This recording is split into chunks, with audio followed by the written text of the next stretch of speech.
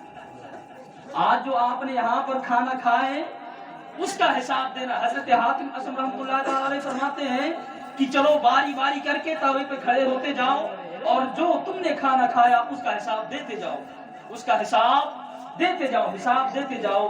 وہ بندے کی زبان ہو کر کہنے لگے حضور آپ اللہ کے ولی ہو، آپ توے پر کھڑے ہو سکتے ہو، آپ کے پیروں کے اندر کوئی نشانات نہیں آ سکتے، اس لیے کہ آپ اللہ کے ولی ہو، ہم تو گناہگار ہیں، خطا کار ہیں، عصیانشار ہیں، ہم اس آگ کے تابع پر نہیں کھڑے ہو سکتے۔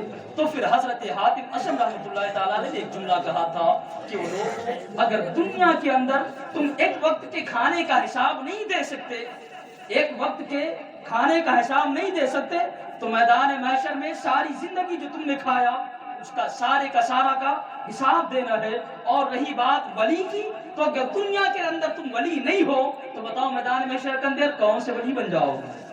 میدان محشر کے اندر کون سے ولی بن جاؤ گے؟ جب دنیا جہاں تو عبادت گاہ ہے، اگر چاہو تو خدا کو راضی کر کے ولی بن سکتے ہو، تو یہاں ولی نہیں ہو تو میدان محشر میں کون سے ولی بن جاؤ گے؟ میدان محشر میں کون سے ولی بن جاؤ گے؟ یا ایک وقت کے کھانا کا حساب نہیں دے پاتے ہو، وہاں ساری زندگی کا حساب ہونا ہے، جو کھایا، جو کمایا، جو پہنا، جو لوگوں میں خیرات کیے، جو لوگوں کو دیے، سارے کے سارا کا حساب ہونا ہے، تو وہاں کون سے ولی بن جاؤ گے؟ پھر تمام چیزوں کو اپنے سبق کے اندر رکھے، اپنے علم کے اندر رکھے اور جو ہے عمل کرنے کی کوشش کرے۔ اگر میں نے جو بات آخر میں کہی حضرت حاتم اسم کی، اگر اس کے مطابق اگر بندہ زندگی گزارنے لگے تو ہو سکتا ہے کہ زندگی کامیاب ہو سکتی ہے۔ اور سب سے اصل ہے ایمان کو مضبوط رکھنا، اور ایمان کے بعد سارے اعمال پائے جاتے ہیں۔ اور میں نے جو آخر میں بات کی وہ اعمال کے اوپر ہے۔ ایمان کے لیے خشیت ہونا ضروری ہے اور اعمال کے لیے اچھے اعمال کرنا بھی ضروری ہے۔ تو اچھے اعمال دنیا کے اندر آپ کر سکتے ہو، ایمان کو بھی مضبوط کر سکتے ہو۔ موت سے نہیں بچ سکتے لیکن جہنم سے بچ سکتے ہو، تو جہنم سے بچنے کی کوشش کرو، موت کو پسند کرو، کثرت کے ساتھ یاد کرو، اپنے رب کو یاد کرو، حضور کو یاد کرو، اس لیے کہ شافع محشر کون ہے؟ حضور ہے۔ میدان محشر کے اندر کام آنے والے کون ہیں؟ حضور ہیں۔ تو پھر اٹھتے بیٹھتے جاگتے سوتے حضور کو یاد کرتے رہو، حضور کو یاد کرتے رہو، دنیا سے یاری لگاتے ہو، مرنے کے بعد سارے جدا ہو جائیں گے، پھر حضور ہی کام آئیں گے، تو حضور سے سچی پکی محبت کرو، اللہ کی خشیت دل کے اندر بسا لو، بس اتنا ہی کام کرنا۔ اگر اتنا کام کرتے ہو تو زندگی کامیاب ہو سکتی ہے، ورنہ پھر کیا ہے، ایک ٹھوکر لگتی ہے، بندے کی روح جسم سے جدا ہو جاتی ہے، پھر اس کے بعد میں اس کے اعمال پر، ایمان پر، اعمال تو وہاں نہیں دیکھا جاتا، ایمان پر جو فیصلہ کر دیا جاتا ہے، ایمان پر فیصلہ کر دیا جاتا ہے۔ اگر ایمان تھا تو جنت کے اندر جائے گا، ورنہ پھر جہنم کے اندر جائے گا۔ ایک ٹھوکر سے جہنم اور جنت کا فیصلہ ہو جاتا ہے، ایک ٹھوکر سے، ایک ٹھوکر لگتی ہے، بندے کی روح نکل جاتی ہے، اور جیسے روح نکلتی ہے کہ جو ہے بندے کے حق میں فیصلہ سنا دیا جاتا ہے۔ تو پھر اگر ایمان کو مضبوط کر لو تو پھر ٹھوکر لگنے کے بعد جب آپ کی روح باہر نکلے گی تو جو فیصلہ ہوگا وہ جنت کے حق میں ہوگا۔ آپ کو جو فیصلہ سنایا جائے گا وہ جنت کے لیے سنایا جائے گا۔ اور اگر آپ کا ایمان ہی خراب تھا، آپ کا ایمان ہی خراب تھا، تو پھر وہاں جو فیصلہ سنایا جائے گا تو جہنم کے لیے سنایا جائے گا۔ رہی بات نماز کی، تو نماز کی ایک آخری بات عرض کر دینا چاہتا ہوں، صرف چھوٹی سی آیت کریمہ کے ذریعے۔ ما سلککم فی سقر قالوا لم نکن من المصلین، قالوا لم نکن من المصلین۔ میدان محشر میں کچھ جنتی جہنمی سے پوچھیں گے، وہ بندے تو مسلمان تھا جیسے ہم مسلمان ہیں، ایسے پوچھیں گے بھائی تو مسلمان تھا، پھر بتا ذرا کہ تو جہنم کے اندر کیسے گیا؟ وہ بظاہر مسلمان ہوں گے لیکن حقیقت میں مسلمان نہیں ہوں گے۔ تو وہ جنتی پوچھیں گے وہ بندے تو مسلمان تھا دنیا کے اندر، پھر تو جہنم کے اندر کیسے گیا؟ تب وہ کہیں گے قالوا لم نکن من المصلین، ہائے ہم نماز نہیں پڑھتے۔ ایک چھوٹی سی آیت آپ کے لیے، آپ کی نصیحت کے لیے کافی ہے۔ اگر اس کو اپنے ذہن کے اندر رکھے اور ہمیشہ اگر اس کو یاد رکھے تو ہو سکتا ہے آپ کی نمازیں قضا ہونے سے بچ جائیں۔ تو نماز پڑھنا یہ زندگی میں فرض کی گئی ہے، اور فرض کو ادا نہ کرے پھر بندہ اگر کوئی نفلی عبادات کرے تو اس کا ثواب نہیں پاتا، اس کا ثواب نہیں پاتا، اللہ کا قرب پاتا ہے، دل کے اندر جو ہے نور منور ہوتے ہیں، لیکن ثواب وہ نہیں پاتا جو فرض ادا کرنے کے بعد نفل نمازوں کا یا نفل عبادات کا ثواب ملتا ہے، وہ عبادات کا ثواب نہیں پاتا۔ تو اس لیے فرض کو لازم جانے، اور لازم کیا جب فرض ہی ہے تو فرض جانے۔ تو فرض جان کر نماز کی پابندی کریں اور اس کے بعد میں نفلی عبادات کریں، ایمان کو مضبوط بنائیں، یہ ہماری زندگی کا مقصد ہے۔ وما خلقت الجن والانس الا لیعبدون، اللہ تعالیٰ فرماتا ہے کہ زندگی جو ہے میں نے جنات اور انسان کو صرف اپنی عبادت کے لیے پیدا فرمایا۔ اللہ رب قدیر کی بارگاہ میں دعا ہے کہ ہم سبوں کو نماز کی پابندی کرنے